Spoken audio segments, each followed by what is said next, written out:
Bom dia, boa tarde, boa noite a todos vocês que nos acompanham, todos e todas. Estamos aqui, dia 29 de agosto de 2020, às 14 horas e 38 minutos no horário de Brasília, para conversar mais um pouquinho com vocês em nosso programa, em nosso canal Dialética Rápida, certo? Hoje nós optamos por trazer um programa um pouco mais curtinho, bem conceitual, acerca de temas que estão sendo frequentemente abordados e dialogados em nosso país, em nossas cidades, nossos territórios e, às vezes, a nível mundial, certo? Eu falarei um pouquinho sobre os conceitos de isolamento vertical, horizontal, distanciamento e lockdown, frente a este período de pandemia que estamos atravessando, né? O Danilo falará em seguida sobre os conceitos de rachadinha, e para finalizar o nosso programa, o Felipe trará um pouquinho sobre o que é a lavagem de dinheiro, como se concentram e quais são os perfis aí teóricos do que é uma lavagem de dinheiro, certo? Bom, como eu disse, iniciarei o nosso programa falando um pouquinho sobre a pandemia e sobre alguns conceitos, algumas palavras que vêm sendo amplamente utilizadas e difundidas, e muitas vezes a gente não se atenta ao real significado delas. Estamos atravessando esse momento difícil, né, dentre aí a pandemia do novo coronavírus, e atualmente já temos no nosso país mais de 3 milhões de pessoas infectadas e, infelizmente, mais de 119 mil óbitos. E lá no início, quando foi diagnosticado que o vírus, de fato, já tinha chegado em nosso território nacional, diversas autoridades de saúde, autoridades competentes, começaram a discutir algumas estratégias e metodologias de combate e enfrentamento a este vírus. Frente a estas estratégias e metodologias, e pensando inclusive em políticas públicas de combate e enfrentamento, alguns termos ficaram muito em evidência, que foram eles: distanciamento social, isolamento vertical e até mesmo lockdown, certo? Mas o que são, do que se tratam, o porquê de adotar a política, a utilização dessas estratégias? Porque, primeiramente, o principal objetivo era conter o contágio com o vírus, certo? O segundo objetivo, muito importante, era não colapsar o nosso sistema de saúde. Haja vista que o Sistema Único de Saúde começou a tratar desta doença, o nosso principal objetivo era também não colapsar, não permitir que todas as pessoas, ou que o maior número de pessoas ficassem contagiadas ao mesmo tempo. E aí, diante disto, do que se tratam esses termos? Primeiramente, vamos começar com distanciamento social, que foi uma das primeiras medidas adotadas quando entramos em pandemia, certo? Distanciamento social é uma recomendação para que, de fato, as pessoas fiquem mais dentro de casa ou, ao saírem, ou precisarem sair em situações emergenciais, que elas apliquem o distanciamento social, ou seja, que elas não fiquem próximas de outros indivíduos, que respeite-se uma distância mínima, que pode estar entre 1 metro e meio a 2 metros, certo? Que você não tenha contato físico com as pessoas, que se utilize dos equipamentos de proteção individuais necessários para reduzir ou até mesmo não permitir o contágio, e que sejam respeitados esse distanciamento mínimo entre as pessoas, porque uma vez em que você tem um distanciamento, tendo em vista que os principais métodos de contágio do coronavírus são através de aerosóis, ou seja, a partir de tosses, espirros, ou até mesmo contato com superfícies contaminadas, a partir do momento que você fica distanciada, você ocupa um espaço de distanciamento, tende a reduzir o número de contágios, tende a não ter uma alta, né, desse número de contágios, certo? Então, distanciamento social é nesse sentido. Após autoridades competentes adotarem, praticarem o isolamento, recomendarem o isolamento social, começaram a discutir conceitos como isolamento vertical ou isolamento horizontal. Qual a diferença entre esses dois? O isolamento vertical, que inclusive foi uma pauta muito defendida pelo governo federal, na figura do atual presidente da República, dizia que deveríamos somente isolar aquelas pessoas que pertencem a um grupo de risco. Então, nosso público-alvo seria, para o isolamento, seriam idosos, pessoas com diversas comorbidades, sejam elas hipertensão, doenças crônicas, diabetes, cânceres. Então, essas pessoas seriam o nosso grupo de risco e essa galera deveria ficar isolada.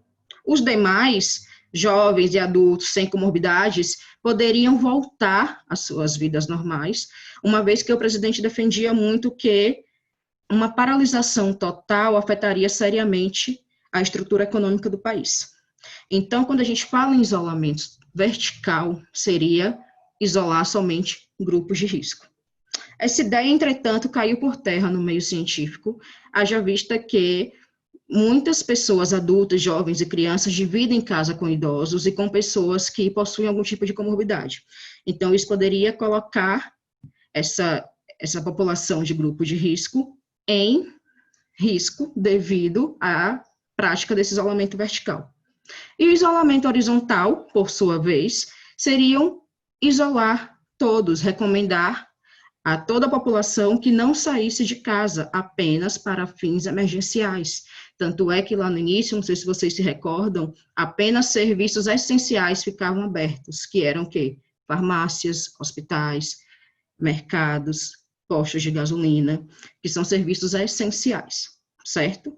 Então, a diferença entre o isolamento vertical e horizontal é, no vertical, isola o grupo de risco, no horizontal, isolam toda a população. E aí, por último, a gente teve a questão do lockdown, que foi adotado no Maranhão, no Ceará, se eu não me engano, em algumas cidades do Recife, no estado de São Paulo não chegou a ser adotado, que é o quê? Bloqueio total de circulação de pessoas em cidades. Mas aí vocês podem me perguntar, qual a diferença entre lockdown e isolamento vertical ou horizontal? É que o lockdown ele precisa ser imposto por uma autoridade. Isolamento é recomendação. Então, o lockdown que foi imposto por uma autoridade, por uma figura pública, né, autoridade responsável, determina que tenha o bloqueio total de circulação de pessoas, e aí a gente pode ter fechamento de portos marítimos, de aeroportos, de vias, malhas rodoviárias, impedindo a circulação de pessoas, e somente serviços de extrema necessidade, serviços essenciais ficam em funcionamento, e muitas vezes o lockdown pode até exigir um toque de recolher. Então, em cidades que tiveram grandes taxas de letalidade, né, que tiveram muitos óbitos, como, por exemplo, no Maranhão, há alguns meses, no início da pandemia, foi posto um lockdown para, de fato, restringir a circulação de pessoas. E muitas vezes não, uma das características do lockdown é que essa circulação passa a ser monitorada, vigiada pelo governo. Então, se a pessoa é pega fora de sua residência e não tem uma justificativa plausível para estar circulando, poderiam ser aplicadas multas, por exemplo. Então, tá bom, pessoal? Essa foi a minha explicação de hoje, e eu gostaria de chamar o Danilo para falar um pouquinho sobre o conceito de rachadinha com vocês. Boa tarde, meus queridos, minhas queridas, alunos, familiares, amigos e amigas que estão nos escutando. Boa tarde, Felipe, boa tarde, Tarsila, boa tarde, Bianca, que está na sua casa agora com suas atividades. Estou aqui hoje, pessoal, para falar sobre um conceito que nós estamos escutando muito na TV e provavelmente muitas das pessoas que estão nos escutando, principalmente alunos, não sabem muito bem do que se trata, que é a questão da rachadinha. Então eu vou explicar para vocês de uma forma bem rápida e o mais simples possível, para que, de uma forma didática, para que você consiga, quando escutar esse termo está muito em voga agora na TV, você entenda do que se trata, tudo bem? Então, rachadinha consiste no repasse por um servidor público ou prestador de serviços da administração pública de parte de sua remuneração a políticos ou assessores. O que isso quer dizer? Vou dar um exemplo real de uma condenação da Justiça em 2017, certo? De um vereador. Esse vereador se chama Everton Júlio de Freitas Limões. Ele é de Itabira, do partido do PMN. Esse vereador, o Everton, ele, segundo o Ministério Público Estadual de Minas Gerais, ele contratou pelo menos 2 servidores com um salário estipulado pela Câmara Municipal de Itabira de R$ 3.800. Então, por mês, estes servidores, que seriam assessores do Everton, receberiam R$ 3.800. Porém, R$ 2.800 deste dinheiro deveria ser devolvido ao vereador depois de ser recebido. Então, parte do salário destes servidores foram devolvidos para o vereador Everton Júlio de Freitas Limões. Isso já foi um caso que já transitou em todas as instâncias e esse vereador encontra-se em prisão domiciliar por 5 anos, certo? Então, como vocês viram, a rachadinha é a devolução de parte do salário para o político ou para alguém da confiança do político, tá bom? E existem vários tipos de rachadinha. Eu lendo algumas reportagens, encontrei a professora de Direito Administrativo, Marilda Silveira, e ela colocou 3 tipos clássicos de rachadinha que eu vou expressar para vocês aqui, para que vocês entendam como é que funciona essa dinâmica, dessa repartição dos salários dos assessores.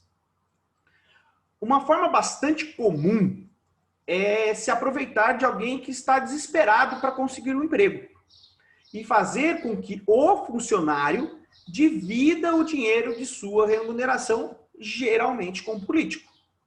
Ora, nós vivemos num período de extremo desemprego, e não é agora, tá? Na época da pandemia. Anteriormente à pandemia, o Brasil já vivia uma escalada do desemprego muito grande. E isso fazia com que muitas pessoas se sujeitassem a essa prática de devolver parte do seu salário para os políticos. Geralmente, membros do legislativo, vereadores, deputados estaduais, deputados federais ou até mesmo senadores, tá bom? Também existe a contratação de funcionários fantasmas, que pode ser utilizada para partilhar também os recursos. Neste caso, o político nomeia para um determinado cargo uma pessoa que nem desempenha a função.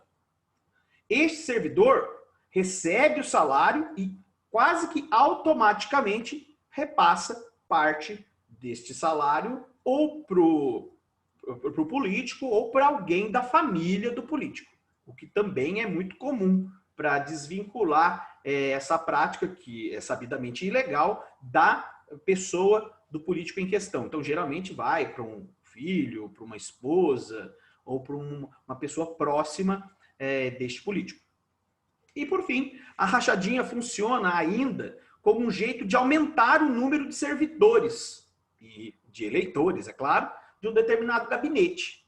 Neste caso, o contratado é obrigado a dividir sua remuneração com alguém que trabalha com ele. Seria, então, uma forma de dividir o salário destinado a um funcionário entre 2 ou mais pessoas. Pegue o exemplo do assessor lá do Everton, lá de Itabira. Com R$ 3.800, dependendo do caso, ele poderia transformar esse dinheiro em 2 ou 3, até 4 funcionários, correto? Bom, mas se a rachadinha é algo tão tristemente tradicional no Brasil, o que acontece que a gente ficou sabendo agora há pouco tempo? Por que não se investiga? Por que não se condena? Porque, embora seja uma prática comum entre os parlamentares, as investigações são muito longas e as condenações ainda são ainda mais raras no caso, tá? A primeira barreira envolve a necessidade da quebra de sigilo bancário dos servidores políticos para identificar as transações suspeitas. Ora, quebrar sigilo bancário, meus queridos, minhas queridas, não é algo simples. Tem que ter uma justificativa judicial muito forte para que haja essa quebra. Não é qualquer juiz que permite isso a qualquer suspeita. Então, essa investigação policial, ela fica presa a esse entrave jurídico.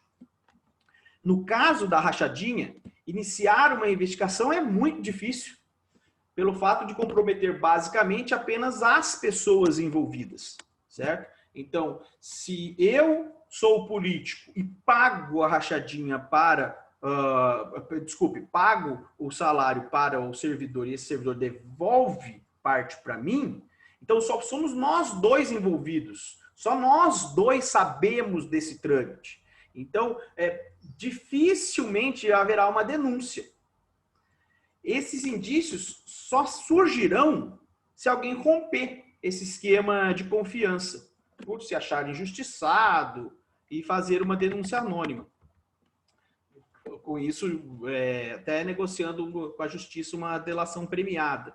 Então, veja, não é, apesar de seja algo muito simples de entender, e simples de entender também que acontece com muita frequência, é muito complicado investigar, tá? Por fim, estas denúncias de rachadinha podem ocorrer por investigações esporádicas ao COAF. E aí eu tenho certeza que muitos de vocês já ouviram. COAF significa Conselho de Controle de Atividades Financeiras. Hoje isso mudou de nome, tá? Agora é UIF, Unidade de Inteligência Financeira. Que foi o que aconteceu no Rio de Janeiro, no caso Queiroz. É evidente, passa várias vezes na TV a questão que apareceu uma quantidade de dinheiro muito significativa nas contas do Queiroz, que teria aqui, a gente, é o que a justiça está investigando, teria relação com a família do presidente. Então, em meio aos levantamentos do COAF, para investigar um outro caso do ex-governador do Rio de Janeiro, Sérgio Cabral, foram identificadas movimentações que não tinham relação com o esquema Sérgio Cabral, mas que indicavam, de uma maneira muito explícita, a possível prática de rachadinha. Então, o que nós estamos vendo hoje, com muita frequência, principalmente com relação ao caso Queiroz, foi uma investigação que deveria ir para um caso específico, que era do ex-governador Sérgio Cabral, já condenado, e que espraiou-se para outros políticos da Assembleia Legislativa Alerj do Rio de Janeiro, que, entre vários políticos, estava envolvido o Queiroz, que estava vinculado ao gabinete do Flávio Bolsonaro. Tudo isso está sendo investigado, mas fato já há condenações na justiça de que a prática ilegal de rachadinha é algo, infelizmente, comum na história econômica, política do nosso Brasil. Era isso que eu tinha para dizer, certo? Espero que eu tenha sido o mais didático possível e vocês saibam do que se trata esse esquema de repartição do dinheiro dos servidores, dos assessores, dos políticos, geralmente ligados ao legislativo. Muito obrigado, pessoal. Um grande abraço. Vou passar a palavra agora para a nossa última fala do dia, Felipe. Felipe, fique à vontade, meu querido. Olá, meus queridos, tudo bem? Eu vou falar para vocês, de maneira sucinta, o que é lavagem de dinheiro. A gente não tem muita noção da origem do termo, mas acredite que a ideia de lavagem de dinheiro, esse nome, ele surge na época de Al Capone, que Al Capone tinha uma rede de lavanderias e ele fazia com que uma grande movimentação de dinheiro que ele recebia de extorsão acabasse passando por essa cadeia de lojas que ele possuía. Mas como assim passando? Aí a gente vai começar a entender o esquema de lavagem de dinheiro. Lavar dinheiro significa que existe um dinheiro que está sujo. É bem simples essa ideia. Tem um dinheiro sujo e você quer deixar ele limpo. Sujo por quê? Sujo porque ele quase todas as vezes vem por questões ilícitas, às vezes vem por questões não declaradas, pessoal. Mas 99% das vezes é um dinheiro de origem ilícita que o camarada não pode gastar. Por quê? Porque vamos supor eu traficante de drogas, começo a receber R$ 100 por mês. Eu, como professor de história, tenho muito, centenas de vezes menos que isso. E eu começo a ganhar R$ 100 por mês. Se eu começar a gastar R$ 10.000 por mês, a Receita Federal vai querer saber da onde que veio esse dinheiro. Normalmente, por quê? Porque eu vou transformar esse dinheiro em bens. Vou transformar esse dinheiro, vou comprar uma casa, vou comprar um carro, eu vou transformar esse dinheiro em patrimônio. Só que a origem desse dinheiro, ela é ilícita. Então, se a Polícia Federal, se a Receita Federal inicialmente me pegar gastando mais dinheiro do ganho, um dinheiro não compatível com o meu salário normal, a Receita vai lá e vai perguntar de onde que veio esse dinheiro. Então, esse dinheiro é um dinheiro sujo. O cara ganha muito, mas ele não gastar. Ele não pode transformar em patrimônio, não pode transformar em nada. Porque senão a Receita Federal vai pegar. Por isso, dinheiro sujo. Para que ele gaste esse dinheiro, para que esse traficante, por exemplo, gaste esse dinheiro, ele vai ter que lavá-lo, ele vai ter que transformar esse dinheiro ilícito num dinheiro lícito, num dinheiro legal. E como que ele vai fazer isso? Existem inúmeras formas. A imaginação é o limite. Vou dar 2 exemplos que são comuns. Um exemplo é uma loja de fachada. Esse traficante vai lá, pode estar na favela, pode estar na cidade, ele chega e faz um mercadinho. Ele cria um mercadinho ali. E esse mercadinho, ele dá uma quantidade de dinheiro X. Ele pega esse dinheiro sujo que ele ganhou no tráfico e ele começa a emitir notas falsas. Fala que o mercadinho é super movimentado, todo mundo usa esse mercadinho, e ele vai emitindo notas fiscais falsas. Para quê? Para que com esse dinheiro vindo do tráfico tivesse vindo do mercadinho. Então, nossa, aí ele vai lá, paga os seus impostos desse mercadinho de maneira corretíssima. Por quê?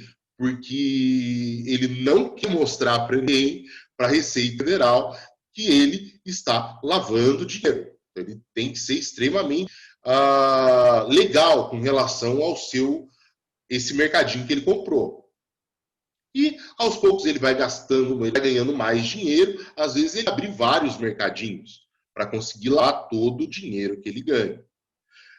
Existe um problema nisso daí, porque ele ainda vai ter pequeno ônus, né? Porque ele vai ter que pagar os impostos perfeitamente. Então, existe uma outra forma de lavar dinheiro que é muito presente. Vamos supor que você cria uma igreja, uma coisa que não é absurdamente difícil. Você vai lá, cria uma igreja evangélica pentecostal, e você chega e faz a mesma coisa. Você fala que a sua igreja é cheia de fiéis. Você tem um dinheiro que vem do tráfico, por exemplo. Esse dinheiro que veio do tráfico chega na igreja e você vai falar, você vai colocar esse dinheiro dentro da sua própria igreja na forma de doação. Você vai falar que os fiéis são muito agradavelmente benevolentes, pagam o dízimo sempre, a sua igreja está muito bem frequentada. Então, esse dinheiro que era sujo, veio do tráfico, ele passa pela igreja como se fosse doação de fiéis, e o cara pode gastar o dinheiro. O cara pode gastar o dinheiro porque esse dinheiro ficou limpo. Isso são transações simples, tá, pessoal? Ou você tem uma fábrica, não sei, uma fábrica de chocolates, talvez, ou você tem uma lavanderia, como a Al Capone tinha, e você utiliza as instituições para mostrar que você está ganhando esse dinheiro de maneira limpa. E, na verdade, esse dinheiro vem de outras fontes, ou ilícitas ou não declaradas. Tudo bem, pessoal? Uma coisa simples assim. Agora, por que eu digo que a imaginação é o limite? Imagine, por exemplo, que você seja um multimilionário que recebe parte desse dinheiro de origens ilícitas. O que você vai fazer? Você faz outras coisas. Você pega paraísos fiscais e você manda esse dinheiro para um paraíso fiscal, dentro de um banco X. Aí você pede um empréstimo para esse banco X. E pede empréstimo do próprio dinheiro que você colocou. Então, esse dinheiro foi sujo para o paraíso fiscal e você recebe de maneira limpa como um empréstimo que você realizou. Você paga o seu próprio empréstimo para você mesmo. Então, pessoas muito ricas, elas têm que usar desses artifícios. Ou, por exemplo, você também pode ser, no caso de uma igreja mundialmente famosa, tem várias filiais pelo mundo, e você vai conseguir lavar uma quantidade de dinheiro imaginável para inúmeras fontes. Às vezes, o lavador de dinheiro não conhece nem as fontes que o dinheiro está indo. Ele só sabe do repasse que tem que fazer, mas ele não sabe a fonte. Então, várias indústrias, várias empresas ou indústrias de países já serviram para lavagem de dinheiro, ou empresa, ou indústria, ou igreja. Então, você transforma o dinheiro sujo, ilícito, ou de origem não determinada, que você não explicitou do que era aquele dinheiro, e você transforma esse dinheiro sujo em um dinheiro limpo. Isto é, você lava dinheiro. Tá, pessoal? Era isso que eu queria contar para vocês. Se vocês tiverem alguma dúvida, procurem um pouco mais essa lavagem de dinheiro 3 fases. Eu não vou comentar com vocês sobre isso, mas basicamente é isso. É simples assim. Você transforma um dinheiro ilegal, obtido de maneira ilegal, em um dinheiro que é legal. E você pode gastar esse dinheiro. Você pode ampliar o seu patrimônio com esse dinheiro. Você não precisa mais ficar sujeito a não gastá-lo, com medo que o leão pegue você. Tá bom, pessoal? Era sobre isso que eu queria falar e eu vou passar agora, finalizar a nossa conversa para a professora Tarsila. Tarsila, finalize para nós. Um grande abraço a todos. Eita, coisa boa, né, gente? Finalizamos mais um sábado, mais uma tarde de diálogos aqui. Dessa vez a gente se estendeu um pouquinho, peço perdão a vocês, mas é que são temas muito bacanas, muito interessantes de serem discutidos. Agradeço imensamente a companhia, todas as perguntas, todas as reflexões que vocês postam para nós, são sempre tudo muito bem-vindas, super lindas, super cuidadas. Nós sempre temos um carinho muito bacana com todas essas considerações. Eu gostaria de deixar um abraço, um bom início de semana a todos e um beijo, até mais. Vou passar a palavra para o professor Danilo, em seguida para o professor Felipe, para que eles possam se despedir. E, como sempre, uma honra tê-los conosco. Até mais, gente. Então, pessoal, como diz a Tarsila, é sempre um prazer estar com vocês. A gente fala bastante porque a gente gosta de falar e a gente sabe que tem ótimos ouvintes. Muito obrigado pela presença. Tenha uma semana maravilhosa. Apesar das dificuldades, apesar de todos os desafios que são nos impostos, a gente junto, a gente trocando ideias, a gente aprendendo junto. O conhecimento sempre faz com que a realidade seja mais tolerável, suportável. Muito obrigado e até a próxima.